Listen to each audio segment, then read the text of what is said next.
The makers of Chase and Sanborn Coffee, the superb blend you know is fresh, present the Chase and Sanborn Hour. And your host, Nelson Eddy.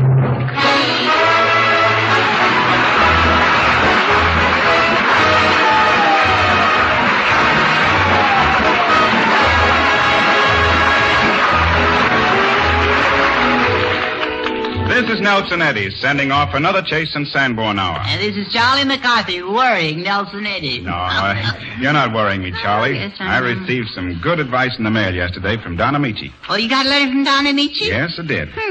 What did he say? Well, first of all, he wants to be remembered to everybody. Yeah. To Edgar Bergen, to Dorothy Lamour, to Robert Armbruster. And the Chase and Sanborn Orchestra. Correct. That's And then, McCarthy, he says, quote, Nelson, you will probably be heckled plenty by that rambunctious rascal Charlie. How true, how true.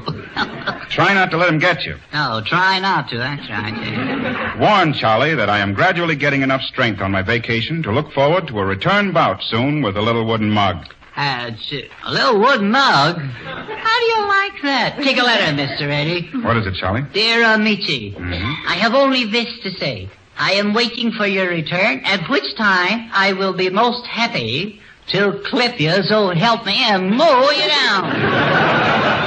Insincerely yours, Charlie. Little wooden mug, wooden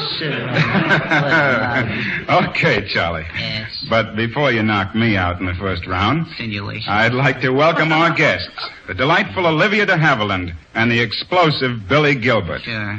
And to add their wishes to ours that you will continue to like us as well as you do Chase and Sanborn Coffee. Little wooden mug, you know. No, you're not. And it's humiliating. That's all that is. It's humiliating. With Robert Armbruster showing the way, the chorus joins me in the marching song Tramp, Tramp, Tramp from Naughty Marietta. Call me a wooden mug. Oh, Charlie. I'll show. Okay, sing. A little wooden mug. That's the most...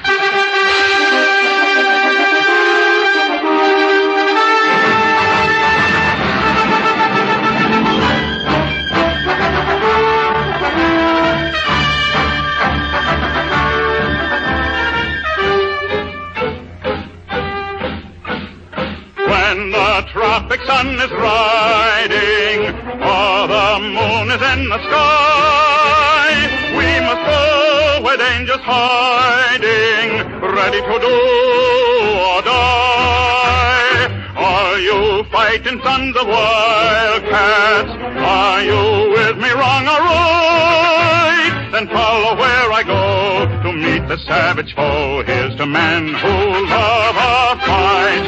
Here's to men who love a fight.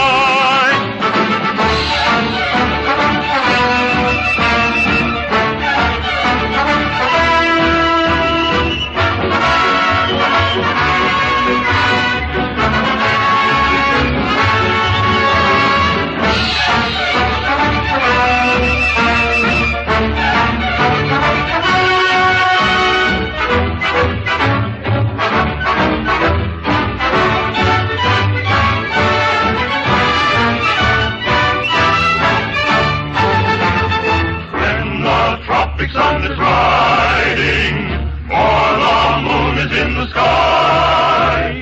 We must go where danger's hiding, ready to do or die. Are you fighting sons of wildcats? Are you with me wrong or right? Then follow where I go to meet the savage foe. Here's the men who love a fight. Here's the men who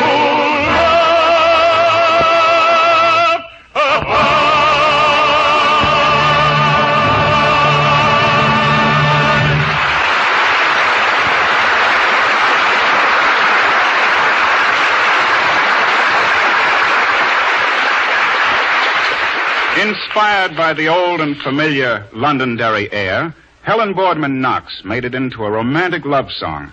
To her resetting of the music, she added a beautiful and poetic lyric. Then, very appropriately, she called it My Love of Londonderry.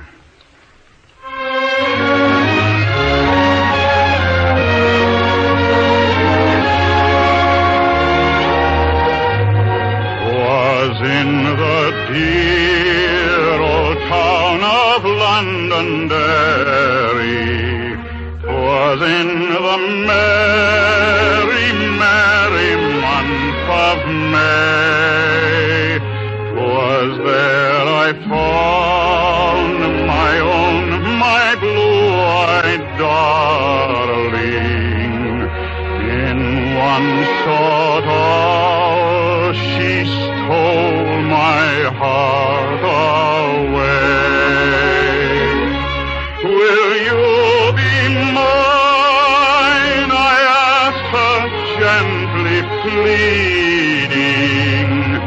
Surely it was heaven that made you just for me. Only one look she gave me from her sweet blue eyes. But in that glance I saw the love that never dies.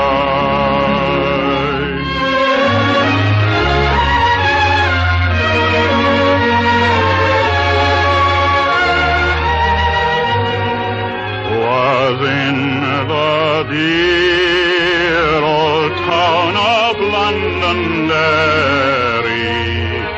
Was in the merry, merry month of May. The blackthorn buds were bursting into flower. The little birds were singing blithe and gay. Sure my own heart with joy itself was bursting. God ever bless the merry month of May. For it was then I found my blue-eyed darling,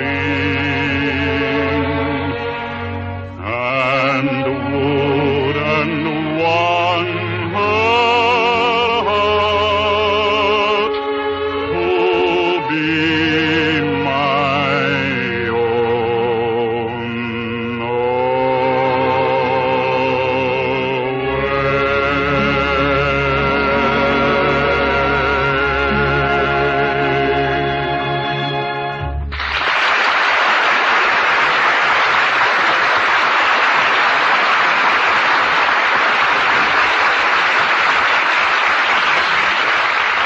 That was nice, Mr. Eddy. Very swellish. Thanks, Charlie. You're quite a lover of music, aren't you? Yes, yes. There's nothing like a song for lightening the burdens of life. And believe me, I'm carrying a double load.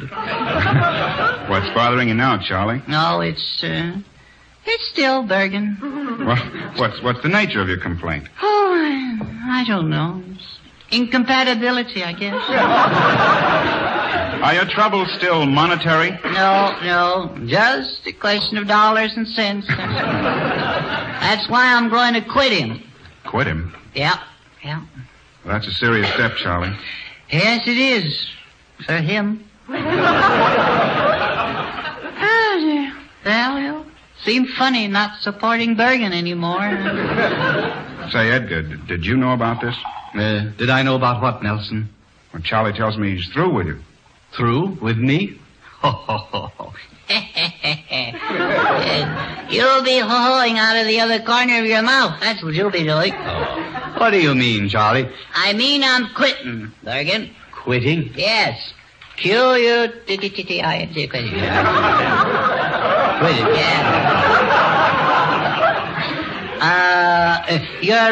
Your gravy train has been derailed, brother. Charlie, This is nonsense. Oh, is it now? What will you do without me? That ain't the question, brother. What will you do without me? I see. Well, don't worry about me, Charlie. But I really can't believe this. No? No. After all these years, we've been working together. Yeah? Working and happy. Well, you've been happy, I've been working. But my mind's made up. Well, I can't force you to stay. No? Our contract has always been verbal. Yeah. And so has the salary, too.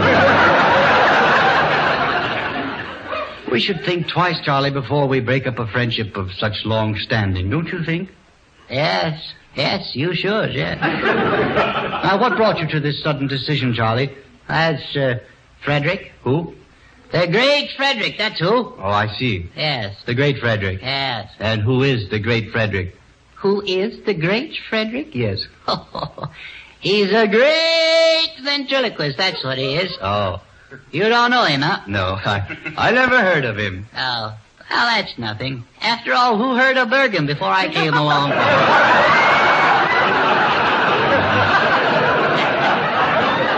You think that don't cut a little? I see. So Frederick is this great ventriloquist. Yes. He's not only a great ventriloquist, he's as great a ventriloquist as there ever was. Yes. Yes, he is. But he's also a magician. Oh. Yeah. And a fire eater. Mm-hmm. And a notary public.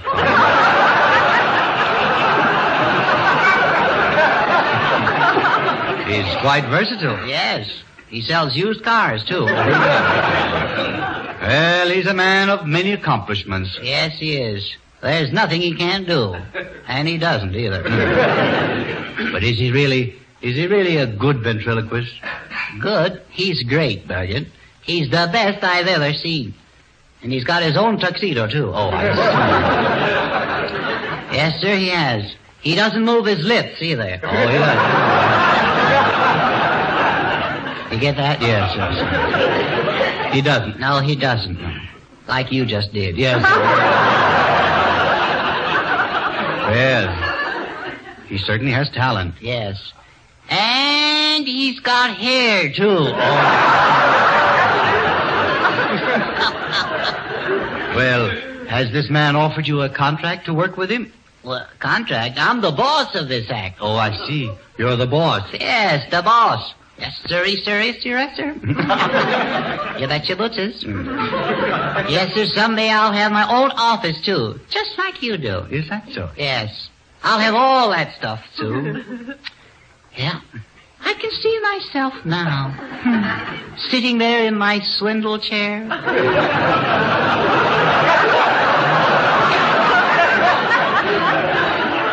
Yes, sir. I'll have a desk for each foot. So that's what you're going to do? Yeah, that's what I'm going to do. And what are you going to do, Bergen? Well, in spite of the great Frederick, I'll continue as a ventriloquist. Yeah? Yes, I'll carry on. I'll keep a stiff upper lip. Yeah. You might try and keep the lower one still, too.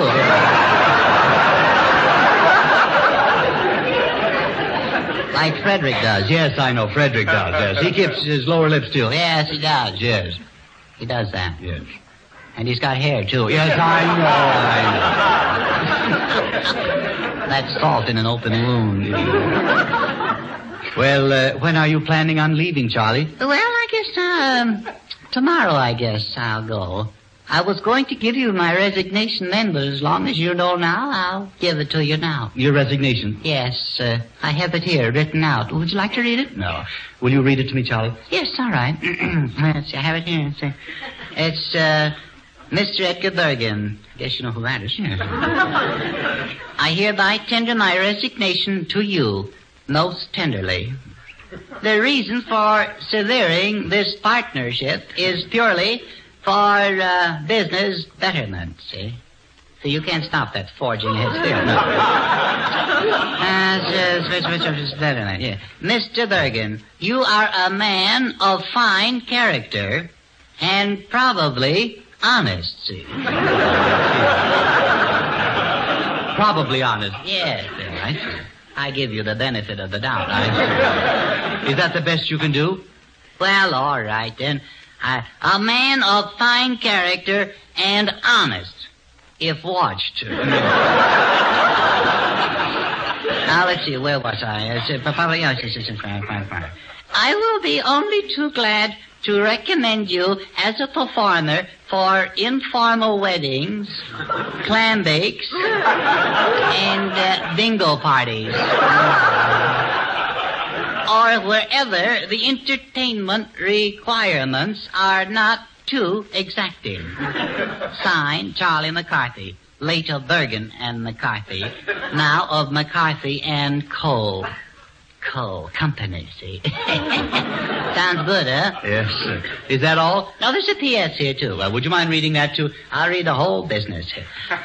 P.S. Tell the milkman to leave only one bottle of milk from now on. Grade B. That's all. That's all. Well, Charlie, I accept this resignation. Yeah. What? Yeah. I accept. Ain't you gonna put up a fight? Yeah. No, Charlie, I only ask two things of you. Well, what are they? Well, will you finish out the show today? Oh, sure, Bergen, sure. And I would like to meet this great Frederick to see if he's all that you say he is. Uh-huh. Well, would you like to talk to him? Yes. When? Well, how about, say, next Sunday? Next Sunday? Yes. Fine. Oh, next Sunday? Yes. Oh, yes. Well, where will you be next Sunday?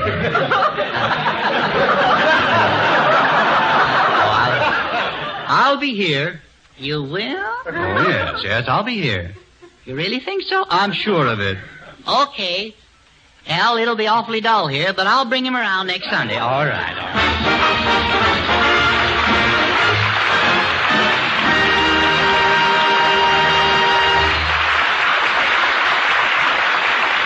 Popular songs have had dreams walking and talking and even dancing and romancing. But our own dream analyst, Dorothy Lamour, has decided to give us the latest word on the subject as she sings about a man and his dream.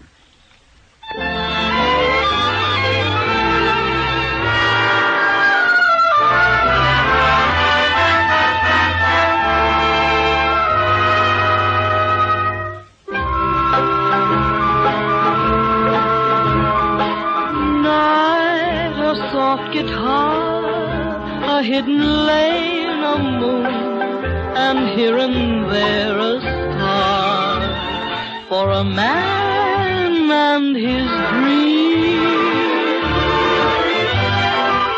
Night, a cricket's cry, a whispered word, a kiss, and now and then a sigh for a man and his dream. And their eyes, when they meet, seem to say it's sublime, and their hearts proudly beat to a tune that is older than time. Night must fade away, and yet it leaves a love, so all the world will say there's a man and his dream beside him in the midnight glow when lamps are low. And their eyes, when they meet, seem to say it's sublime, and their hearts proudly beat to a tune that is sweeter and older than time. Night must fade away, and yet it leaves a love, so all the world will say there's a man and his dream. A man.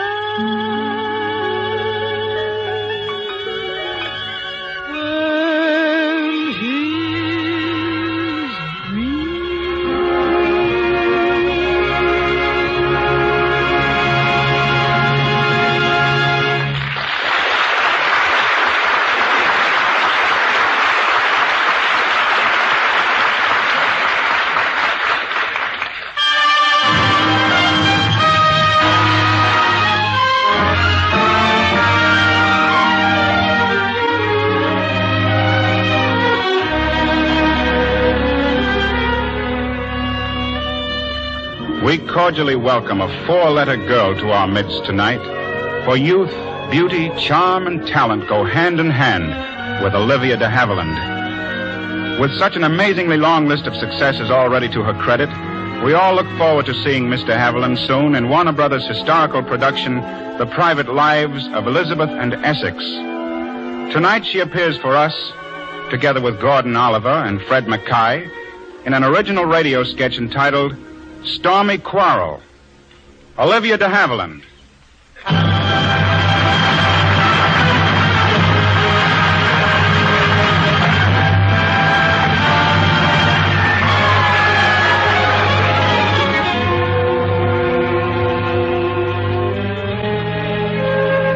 The swirling rain and crackling thunder of a violent summer storm are beating down on the ancestral Virginia home of Dr. George Roberts and his lovely young wife, Mary. The power lines are down, and the old house is entirely in darkness. The telephone hasn't worked all evening. And to make matters worse, Mary Roberts is alone in the house. Alone because of a quarrel she has had with her husband. A quarrel which sent him in a fury out into the storm earlier in the evening. Regretfully now, Mary watches through the rain-drenched window for the first sign of her husband's returning car across the valley. When suddenly, a knock sounds through the gloomy house. Oh, George, thank goodness. Darling. Oh, I'm sorry. I thought you were my husband. You want to see the doctor? Doctor? Excuse me, but... Come in, won't you? There, that's better. You get drenched standing out there. I'd make a light, but there isn't any. The storm, you know. Yes, ma'am. The doctor's just gone out for a little while. You ought to be along any moment. Yes. Would you mind telling Lucia, Miss Adams, that I've come? Lucia? Adams? But there's no one here by that name. This is Dr. Roberts' home. Dr. Roberts? Well, I don't wonder you became confused. A storm like this and not a light to be seen. But this should be the house. The 5 Pines at the edge of the road. That's where Lucia always met me. Oh, I'm terribly sorry to have bothered you. Perhaps I... Oh, don't go.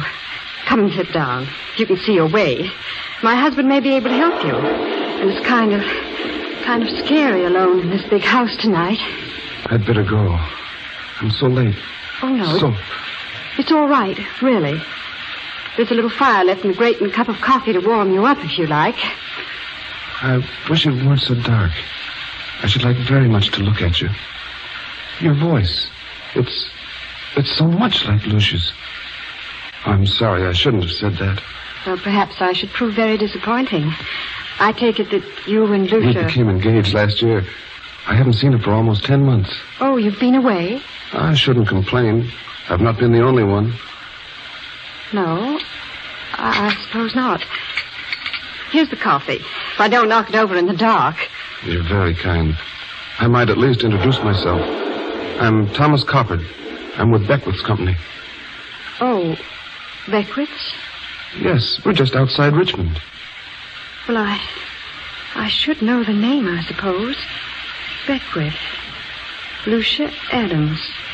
Well, I have heard that name somewhere. Now I'll have to meet her. I'm sure she must be very nice and very pretty. She is indeed, Mrs. Roberts. And after 10 months, I don't suppose even this storm would hold you back from her. Nothing would. Not even death. What made you say that? I don't know. I didn't mean to, really. It just seemed to come out. Well, you will excuse me, won't you? You see, it should be this house. And yet it can't be. Oh, I don't know. I'm so tired. I can't seem to think straight.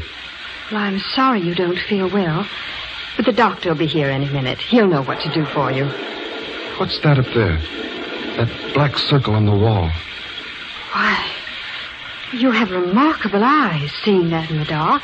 We're used to operating in the dark, ma'am. It's a cannonball. Cannonball? Embedded in the wall there? I didn't think they fired them that size in the Revolution. Well, it isn't from the Revolution, Mr. Coppard. It's from the Battle of Williamsburg. The Battle of Williamsburg? Yes, it must have been all but spent when it struck the house, for it just hit the wall and stayed there. All except a fragment of it. But I don't suppose even your eyes can detect the missing piece. A triangular fragment from this side. Why, your sight's amazing. Well, there's an old story in our family connected with that fragment. An old story, ma'am? Yes, it's told about a girl, young and pretty, engaged to a dashing young cavalry officer. His regiment was stationed outside of Richmond, where she was staying, and they intended to get married before he was ordered into the lines. But the night before their wedding, just such a night as this, wind and rain and thunder, they quarreled. It was his fault. Yes, it seems that... Oh, you know the story. No, you must tell me.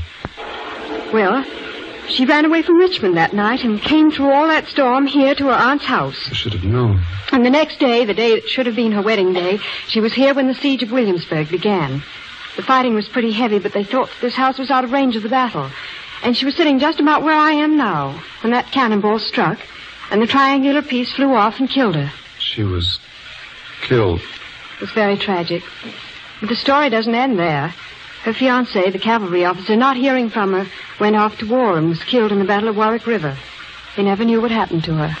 And he never saw her again. No. That's the thrilling part.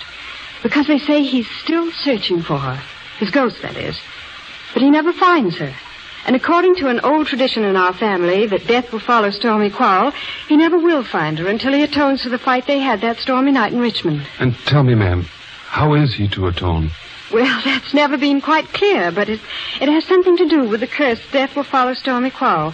I think he must sometime defeat the old legend and save two lovers from their stormy quarrel. Yes, ma'am. You quarreled with your husband tonight, did you not? Yes, I did. It was stupid. Oh, you don't mean... Oh, no. No, that's too silly. What, ma'am? Death will follow Stormy quarrel. Oh, but that's just superstition. Of course, ma'am. Tell me, your husband... Oh, look. Look, there he is, across the valley. See? I know those car lights. One of them's dim. That's my husband. That must be he. I guess I'm pretty silly, but you know, that story must have got under my skin a little. You're not silly, ma'am. Your husband has to come across the river. Yes. You see, he's just going down into the valley. Look now, there he is. He's going down out of sight. He'll be here in 10 minutes. Will he come across the bridge by the large boulder? Yes, then around the turn and up the hill and home. The bridge, ma'am, is washed out. Washed out? Oh, no. No, he won't see it. He'll be killed. Don't fear, ma'am. There'll be no death in this house tonight.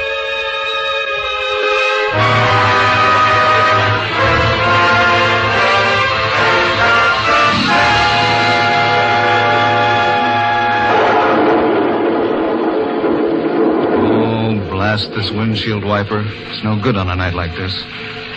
Now, where's that bridge turn off? Oh, there she is. Hold on! Don't go over! What was that? Hold there! Don't try the bridge! For the love of Mike, a horseback rider. What a night for a canter. Hello there. What can I do for you? Don't try the bridge. She's washed out. Washed out? Great Scott, man, thanks. If I'd never seen it, I wouldn't have had a chance. There must be no death in your house this night. No, of course. What? No, well, thanks, old man. I'll cut back to the Valley Stream Bridge. Thanks a million. Good night.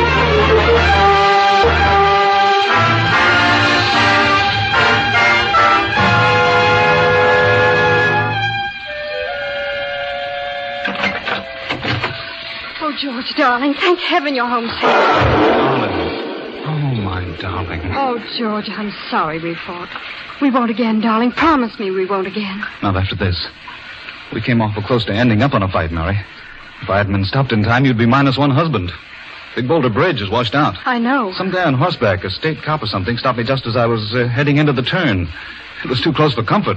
He wasn't a policeman. He wasn't. Who wasn't? That was Mr. Coppard. Coppard. Thomas Coppard. He was looking for Lucia Adams. What about? The old story, remember? Lucia Adams, who was killed by the cannonball fragment. And Thomas Coppard, her fiancé. He was here, George. It's all true. Oh, Mary, dearest, you're upset. He saved us, George. She should come to him now. Mary. She will. I know she will. Mary, snap out of it. You're not feeling well. Oh, I'm all right, George. Really, I am. That old story's gone to your head. Here, I have some candles. Put a light on the subject and you'll feel better. There. Now, doesn't it all seem a little silly? Well, I suppose... Well, doesn't it? Well, I guess so, George. No wonder you were upset. This gloomy old house would be enough to give anybody the creeps. Yes. Maybe it was that. Of course it was, dearest. Well, I suppose you are right, George. I do feel better now. But it was sort of eerie, sitting here in the dark, and then he saw the cannonball up there, and... Mary, what's the matter? George, look. Oh, what is it? The triangular fragment isn't missing anymore.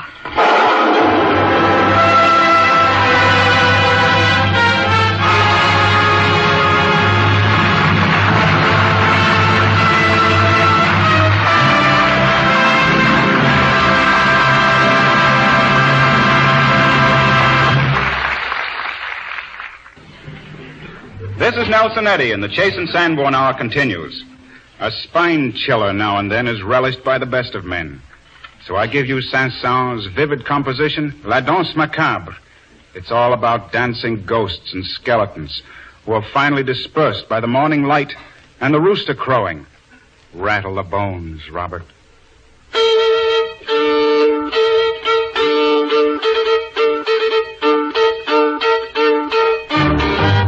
Ting-ting, l'amour en cadence frappe d'une tombe avec son talon. L'amour à minuit joue un air de danse. Ting-ting, sur son violon.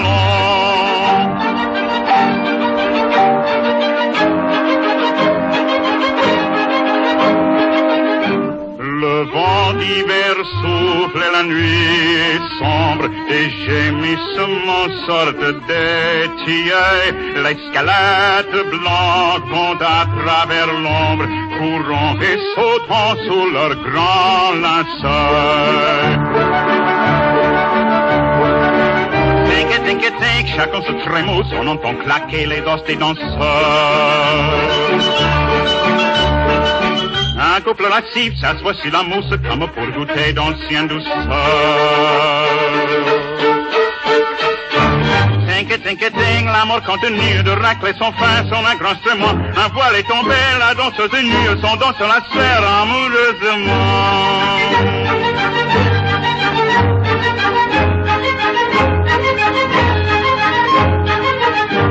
La dame est, dit-on, marquise ou baronne, et le vert galant d'un pauvre charron. Horreur, et voilà qu'elle s'abandonne, comme si le rustre était un parent. Ting, qu'elle s'arabande, qu'elle secle d'amour, se donnant la main. Ting, on voit dans la bande le roi Gambadère auprès du Belmont.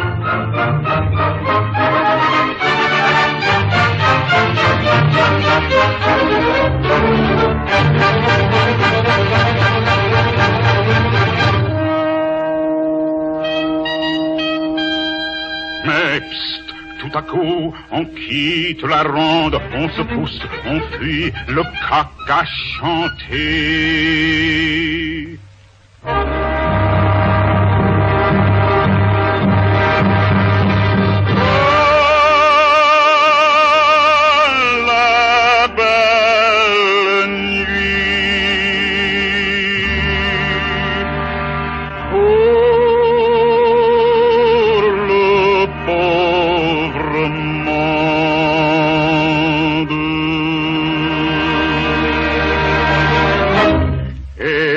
Viva la mort!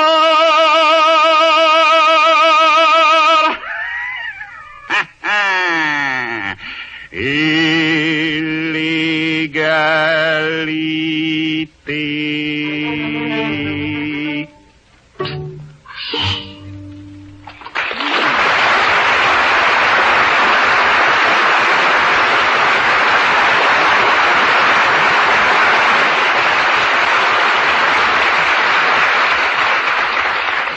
A little mustache, followed by a lot of man. That's Billy Gilbert. And a very welcome sight the combination is. Billy is following that mustache around Universal these days, where he's going west in Destry Rides again. But tonight he's pointed it over here. So our most cordial greetings to the mustache and the man, effervescent Billy Gilbert.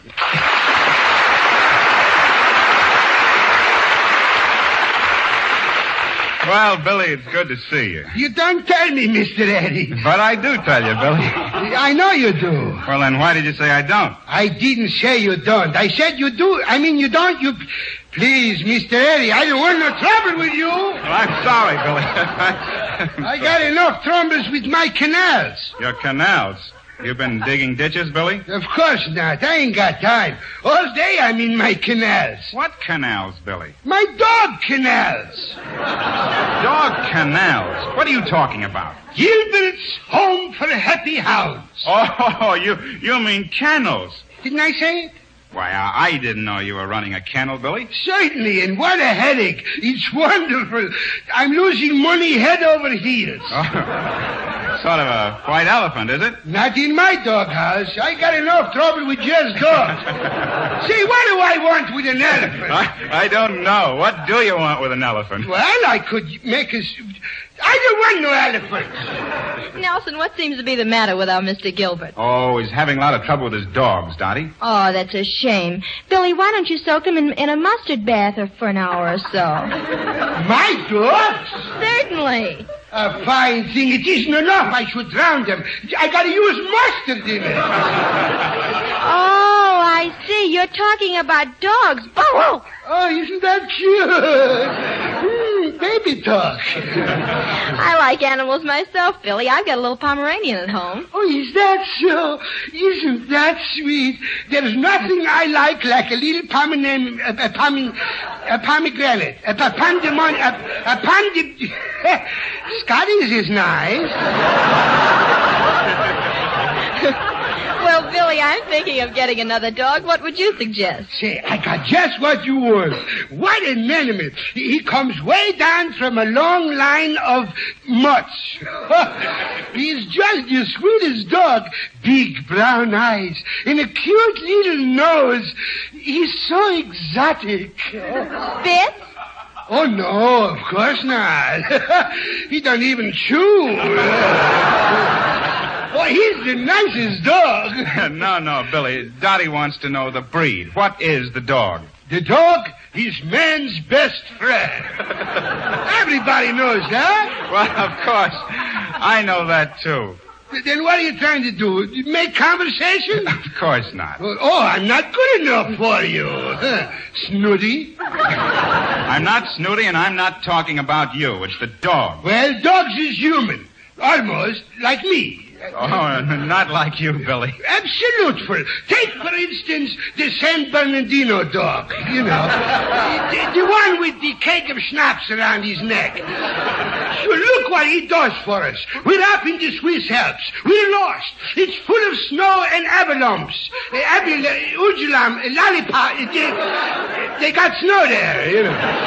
We're climbing higher and higher. It's 5,000 feet, 10,000 feet, 12,000 feet. Mr. Eddy, I gotta go down. I'm getting dizzy. Look, Billy, I don't want to change the subject, but I'd still like to know what kind of a dog it is you have for me. What does he look like? Well, I tell you, he's so beautiful. Long, silky hair. In places, you know. He's got big, black, floppy ears, and he's practically got a tail. Oh, and he's a fine police dog. Shh. What do you mean, police dog? Shh. Secret Service. Say, you wouldn't see nothing like him anyplace. Well, I don't know, Billy. What I want is a pedigree dog. Pedigree? Yes, does he have one? One? He's got thousands. But don't worry, we give a box of powder with every dog. Well, Billy, what do you call this canine hodgepodge of yours? That's the terrible thing. Please, Mr. Eddy, I don't dare to mention his name. Oh, it can't be as bad as all that. It's worse. What it does to me every time I tell anyone that the dog is called Goldenrod. You see, that's what I shouldn't have said it. You see, it makes me.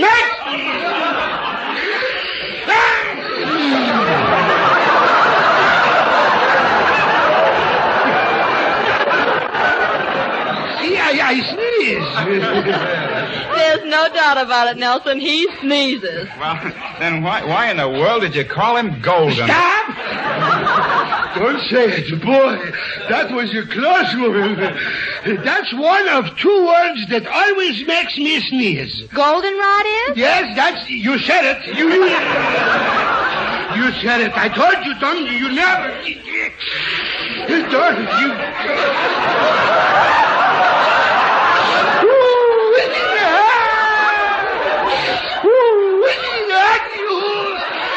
You didn't have to. You didn't.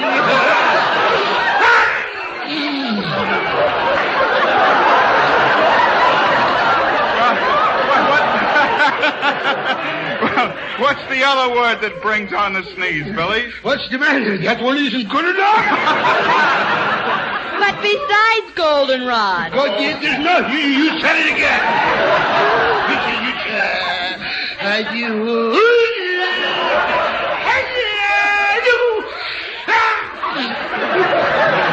Gesundheit. That's it. That's the other one.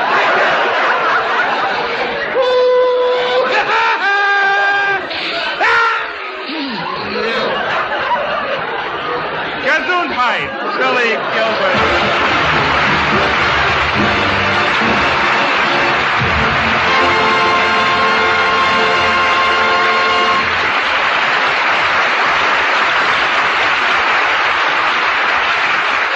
'Tin Pan Alley these days seems to be as full of advice as it is of songs. The latest suggestion dismisses old man Trouble by telling him to go fly a kite. And since there is no one from whom we would more readily take advice than Dorothy Lamour, we will leave it up to Dottie herself to give it. Dish it out, Dottie.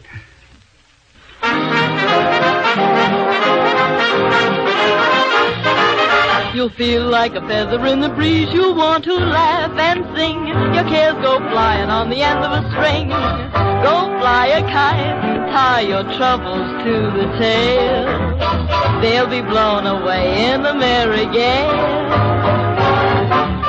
Go fly a kite and toss your worries to the wind.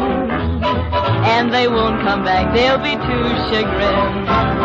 Go on, make friends with the sky. Have a talk with the sun. It's a bright way to live, if you'll pardon the pun. Go fly a kite and you'll imagine you're a king. 'Cause you've got your world on a piece of string way up in the sky.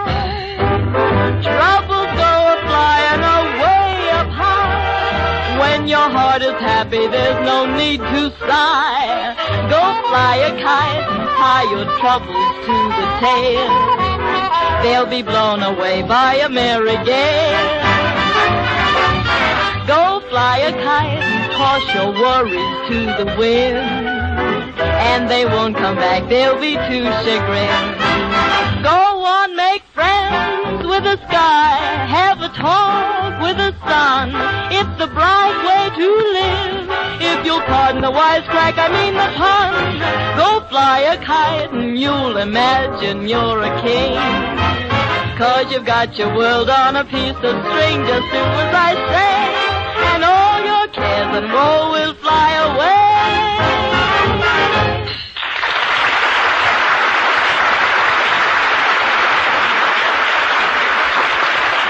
One of James Whitcomb Riley's poems begins, Christmas Eve is nothing to it.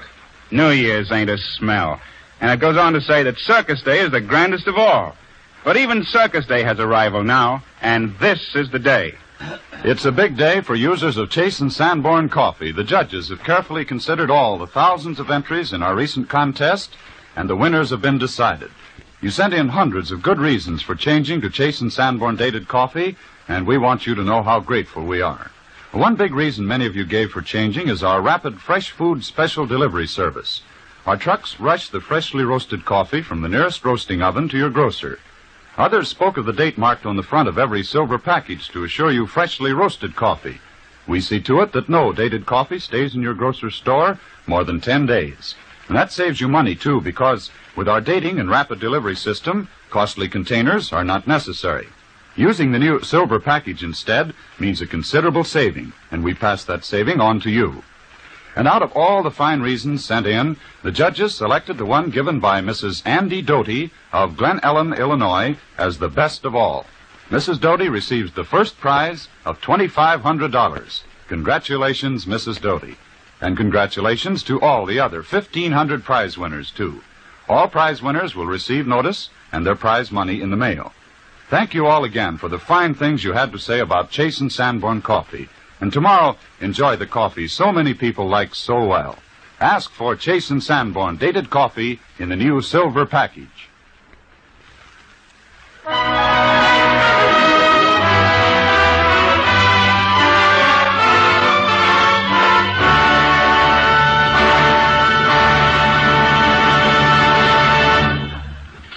Olivia, Olivia, this trivia I give you. A rhyme I am making to Olivia.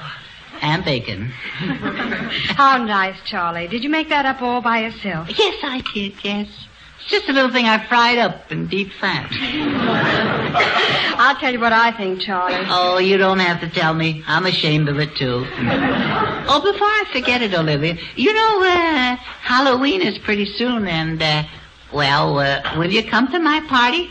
Oh, are you giving a party for Halloween? Mm-hmm. Well, I suppose you wear masks and have pumpkins and black cats. Oh, sure. Will you go with me if I dress as a goblin? Oh, no. I never hobnob with goblins. Oh, you never hobnob with goblins? No. I'm terribly superstitious. Aren't you? Well, yes, in a way, yes. I believe it's unlucky to get hit by a truck on Friday the 13th.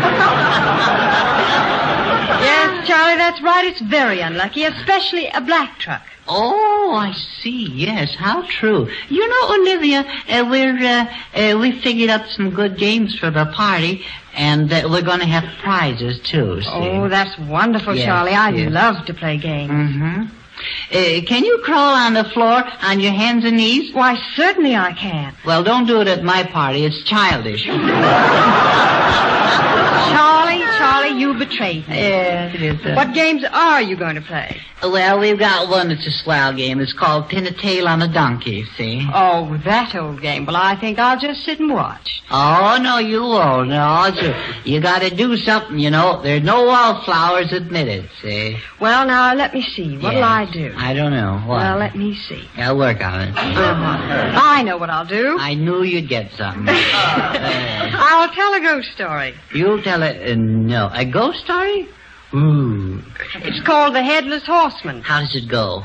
Well, shall I start with the beginning? That's usually a good place to start. Try there first and see how it comes out. Silly. Well? Try to start from the beginning. All right, go ahead. Give me a chance. Yes, ma'am. Once upon a time. Yes. Long, long ago. Funny, nothing ever happens nowadays.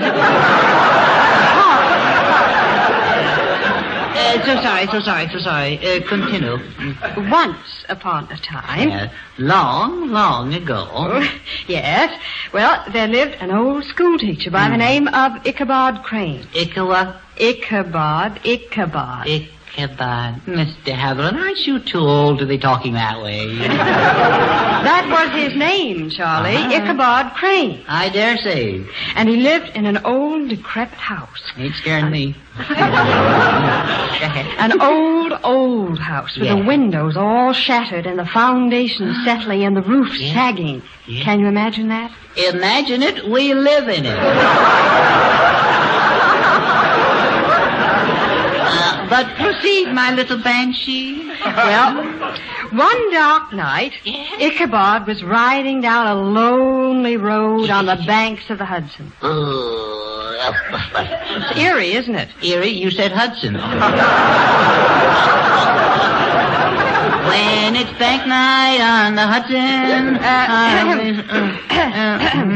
Anyway... Ichabod was on his way home from school. A good place to be, too. When, out of the darkness, he suddenly heard hoofbeats. Heard what? Hoofbeats.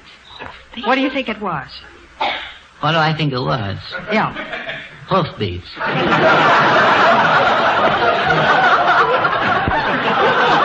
What was it, Charlie? Well, now let me work on this one. I had my turn. Snake. No. A fish. No, Charlie, it wasn't a fish. It was a horse. Oh, that's a dandy story.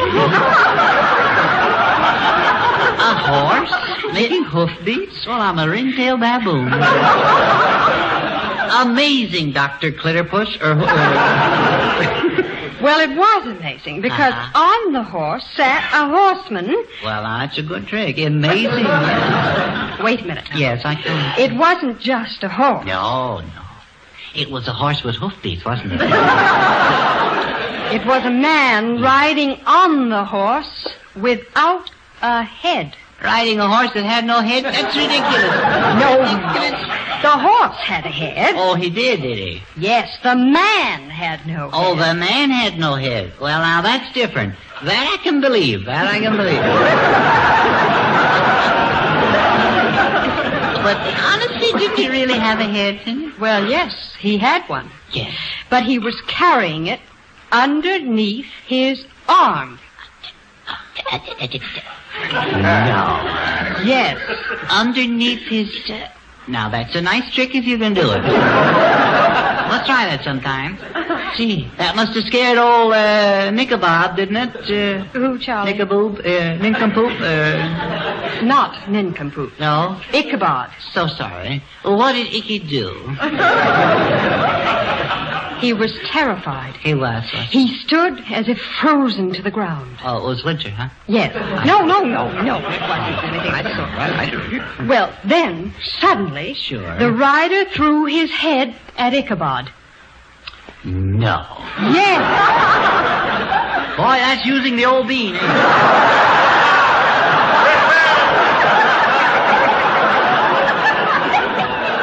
Poor old Nanky Poo. Charlie. Ichabod, yes. Now, isn't that a ghostly story? Yes, and you have a ghastly way of telling it, too. Shall I go on, Charlie? You mean home? Oh, I know. That settles it. I'm not going to tell this story at your party. Good. Then you're invited. Will you pick me up at my house? Me pick you up? Yes, you see, my scooter's having a 500-mile checkup. Having a supercharger put in it, too. All right, Charlie. I'll call for you at 10. Mm-hmm. In your town car? Oh, no, Charlie. On my broomstick built for 2. Oh, well, I'll be in costume, too, you know.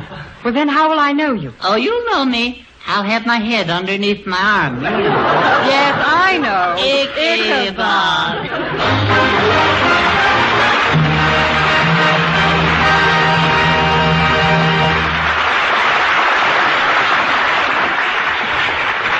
There are many reasons for the high place held in the musical sun by our own beloved Victor Herbert.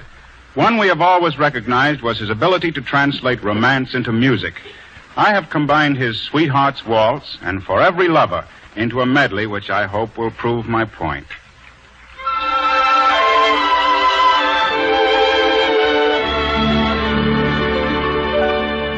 I'll forsake the world for you. I will make your every dream come true. We'll know days and nights of love. We will climb to the heights of love.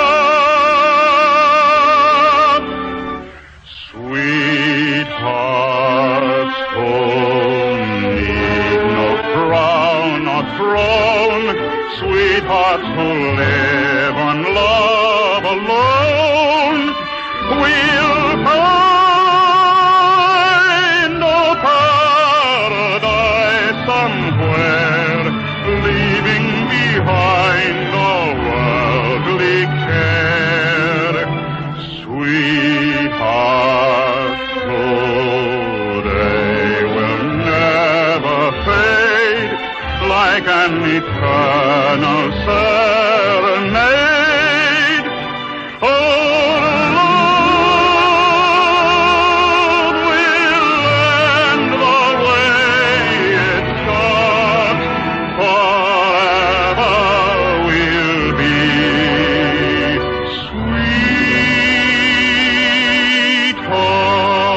sweethearts. Falling never, loving forever, living in ecstasy, knowing you're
end of the Chase and Sanborn Hour, and off we go, each in our own individual way. You know, there is something miraculously different about each of us.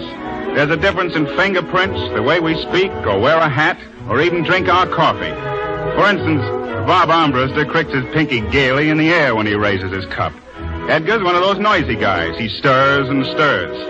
And there's even a rumor that Dottie cools her coffee by fanning it with a sarong. But no matter how different we are in the way we drink our coffee, all of us are definite duplicates in one respect. We all agree that Chase and Sanborn coffee is just about the finest in the world. And we're glad that you and all our other friends, all individualists no doubt, feel the same. We'll all be back next week. Edgar Bergen, Charlie McCarthy, Dorothy Lamour, and Robert Armbruster and the Chase and Sanborn Orchestra. Our special guests will be Clark Gable and Vera Vague. So until next Sunday, this is Nelson Eddy, looking forward. In New York and in San Francisco, our two great fairs swing into their fall seasons with record-breaking attendance. Special attractions of both great shows are making these banner months, so don't miss them.